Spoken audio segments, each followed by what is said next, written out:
Hey everyone, welcome back to another voice tutorial. This time, as you may be able to guess, we're going to cover a little bit of Lua. Now, I'm going to assume you already know the basics. I'm not going to teach everything. There are plenty of tutorials that will teach you the basics of Lua already. Go to Google, type in learn Lua, and you'll be good to go there. Right? So, my goal here is to not really teach you to use Lua in Cheat Engine. Really, my goal is to teach you to use the documentation that comes with Cheat Engine. So, first and foremost, what you're going to do is find that documentation. So, to do that, you're going to want to open up your file explorer here, and you're going to want to go to where Cheat Engine is installed, which is usually going to be Program Files and x86 if you're on the 64-bit Windows, and then you'll go to Cheat Engine and it'll have the version number here. So if you have multiple versions of Cheat Engine installed, you'll have multiple directories. Use the one that comes with Cheat Engine that you're using. For instance, I have 6.7, so I'm going to be in 6.7. And look for celua.txt. Or in older versions, you will find that is a Lua file. Let's see. I think it was main.lua. Before 6.7, it will be main.lua, and it's all commented out green. And well, it may not be green in whatever you open it in. If you open it in regular Notepad, but so once you've got your documentation up, just read through it. Honestly, if you want to learn, read through this, and there's a bunch of really useful stuff, like the origin path for where a cheat table or trainer is, and the name of the process that you're attached to, the version of Cheat Engine, the file version, which includes more stuff, how to load tables, right? Copying memory from one place to another, reading values, writing values, reading and writing values to Cheat Engine, converting values to byte tables, and it's all in here, right? It really, really is. You have to understand a little bit of Lua to know what to do with this information, but other than that, the names and the descriptions are really quite good. So that's really my main goal here, is to say this thing exists and it has a lot of good information that you can use if you choose to. Right? Hey, don't go all full screen on me. Right? Because I need this. So what I've done is I've created a little script that will let you scan for a value purely using Lua. Right? And I'm going to kind of walk through what everything is and where it's at in here in the documentation. So just as the, I don't know, kick you in the butt, get you going. So let's see. The first thing we do is, hey, get the current value to start an exact value scan.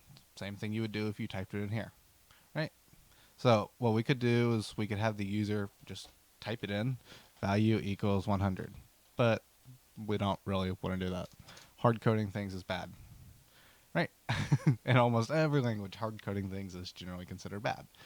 So what we use is a function called input query, right? So if you come in here and you scan for input query, then you'll find this. And it says, shows a dialog where the user can input a string. This function returns the given string, or kneel on cancel, right? So we give it a prompt here.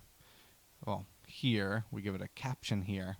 And then the initial value is just nothing, because we have no guess as to what the value may be, really. Right? And then I have a print statement here showing the value and that the type of it is a string. That is important if you want to get a number, for instance. So, if we click this, you'll see it says value prompt, which is what I gave it, and what's the current value. Right? So, Once we have that value, well, what do we do with it? We come and we want to scan memory, so we create a memory scan. Right? So if you come in here and you go memscan class, there's get current memscan, which will give you the scan tabs basically right here. And that's not what we're working with right now. We want to create our own and do a scan. That way we're not messing with the GUI or anything. We could be doing this in the background of our own scripts that we have in here, or we could be doing it up here in a cheat table, or if we're doing more advanced things, we might be in an auto run script in the cheat engine directory, and I have mine over here. I actually have mine in Dropbox by using a link. But so that's why we don't want to mess with the GUI. Now, there are reasons I do that when I duplicate a scan. I have a plugin that does that, lets you duplicate the scan tab. But anyways, so what we have to do is we make a scan, and there's a create scan memscan function right here that takes a progress bar optionally.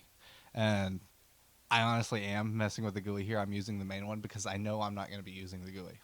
Right? We could go in here and create a form, and we could add a progress bar to it. I'm not sure where progress bar is, but presumably there's one in here. Yeah, there it is. We can do that, and then we could give it a name over here. Name, say progress bar 1. We could use that, and then you'd be able to use that instead of the main GUI. I'm not going to. We're going to just keep it simple. We're going to pretend we have that set up, or maybe we don't want to use a progress bar at all. We just want to completely hide it. Then we just pass nothing. But I'm going to use this one. So the first thing we do after getting the value and creating the memscan is, well, we need to do a scan for the first value, just like we would over here. We'd type in 100, and we do his first scan, right? After attaching to the process. Then you'd do a scan, and you'd get however many results. So that's exactly what we do. We come down here, we go, there's methods, here's first scan. Right? It needs the scan option, which is what type of scan are you doing? And they're listed right here.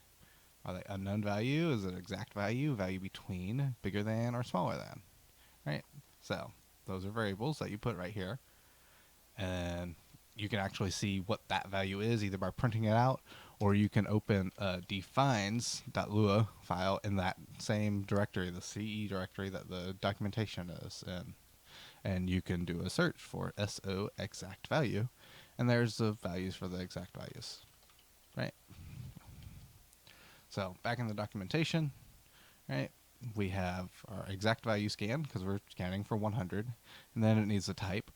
Since this is a 4-byte value, then we're going to use VT dword, value type dword, double word. And then we have it set for rounded, which is the rounding type. Now, since this isn't a floating point value, the rounding really doesn't matter. This could probably be nil, but that's what I wrote previously, so I'll leave it there. The next thing we have is input 1. And if I change this over here to value between, you'll see that we have one input here and one input here. Right? So this is input 1 and this is input 2. Right? If we're doing an exact value scan, we only need one value. So the first one is value, and the second one we just used nil. You could also use an empty string or whatever. Basically, the function ignores it. It just needs it to be there. And so then we have the start address and the stop address, which is this right here. Right? I literally just copied the values, except I removed all the unnecessary zeros. Do remember that for hex values, Lua uses this 0x prefix. Without that, you will get an error, right, saying it's a malformed number because numbers do not have letters in them. Right? So put the 0x and you won't have problems there. The next thing is protection flags. And if you look down here, I believe it says stop protection flags. See AOB scan for protection flags. Okay? So search for AOB scan. And the first thing you'll find from the top is these two simple ones that just take the bytes to scan for.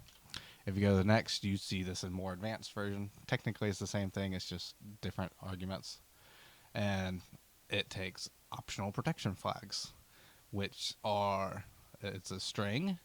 You can have X for executable, W for writable memory, C for copy on write. Add a plus to indicate that it must be set, and a minus to indicate that it must not be set. Star sets it to don't care, but you can also just simply not include it.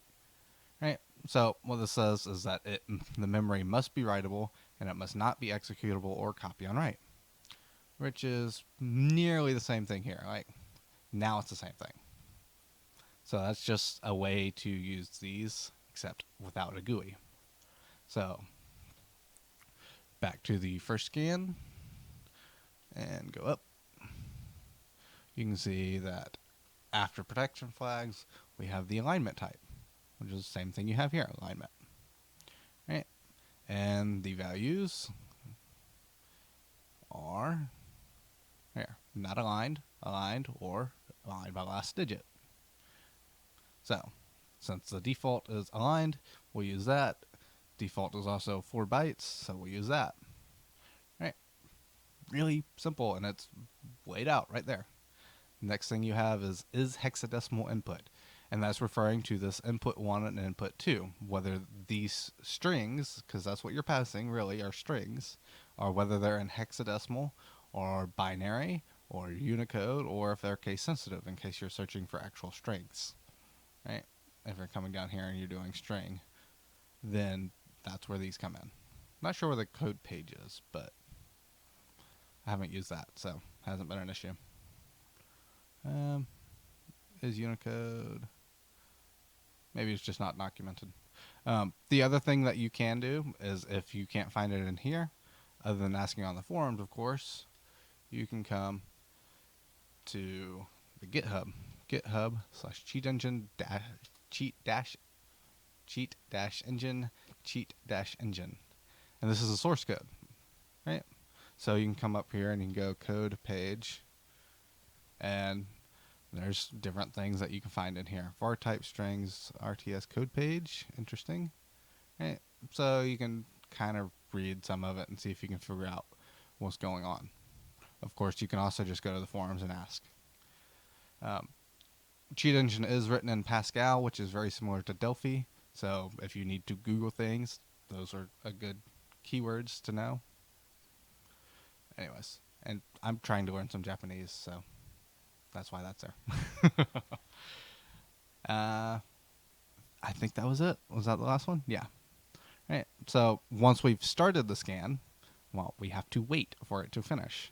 And it has a method, wait till done. If you scroll down here, set only one result. There it is. Wait till done. And then once it's done, well, we need to get the results. If you were to look up here, you'll see that it has a property called foundList.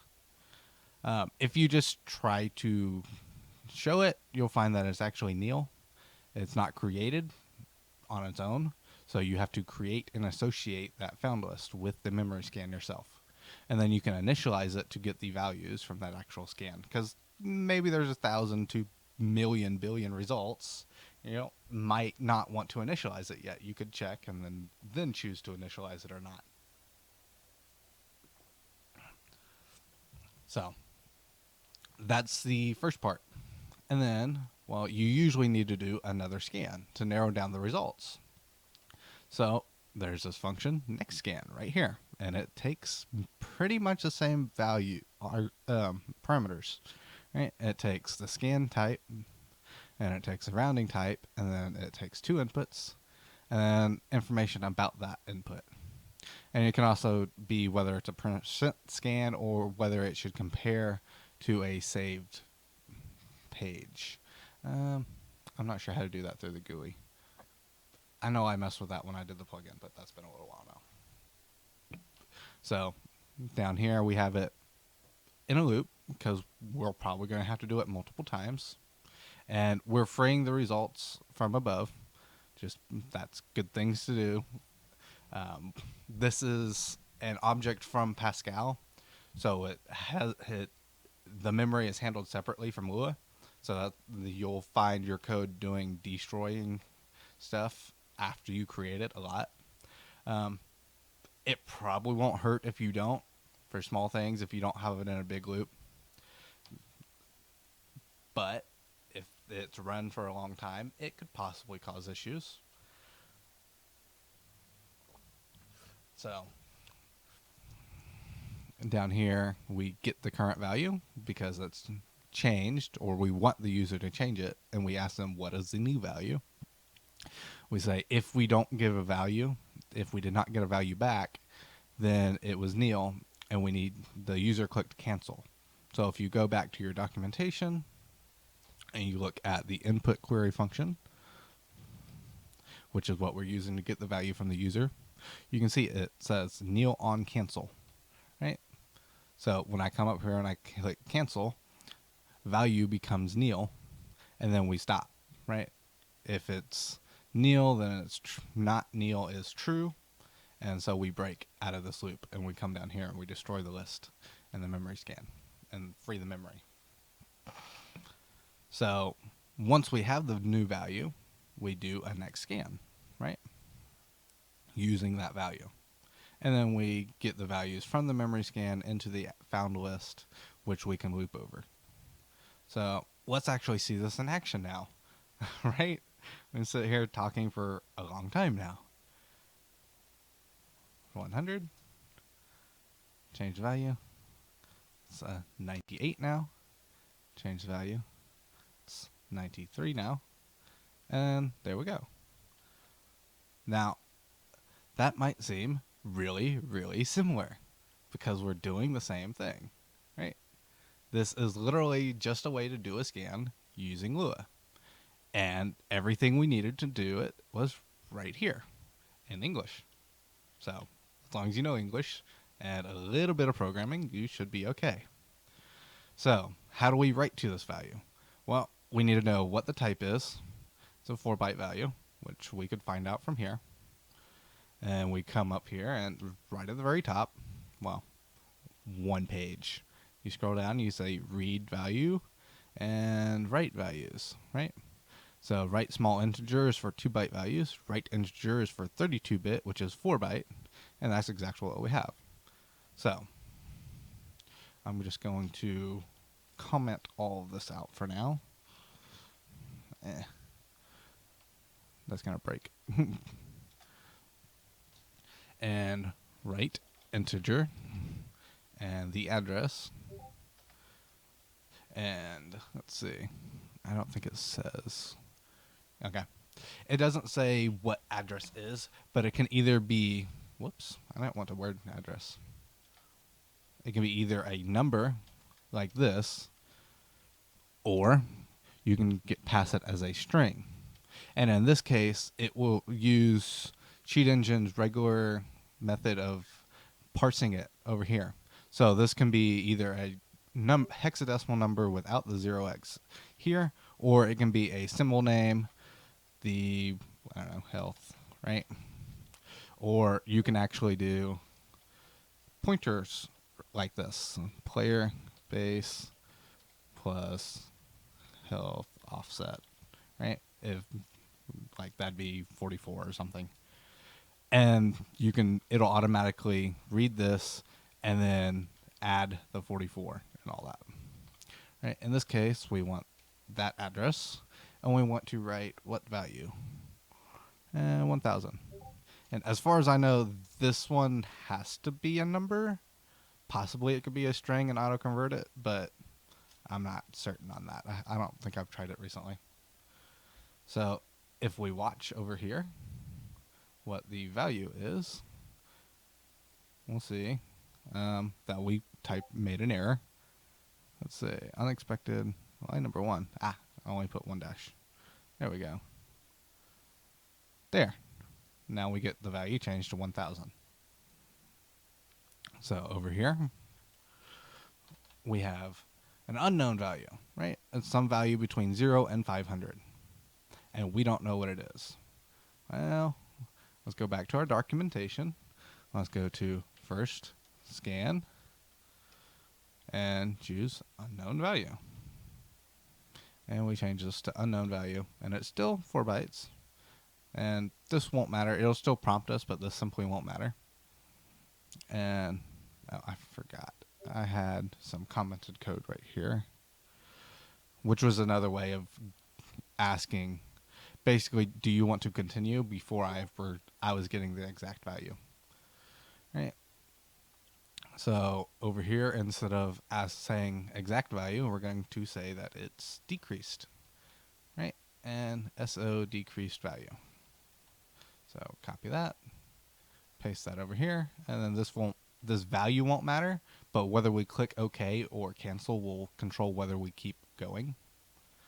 So scan, right? Current value doesn't matter because it's should be unknown. What's our issue here?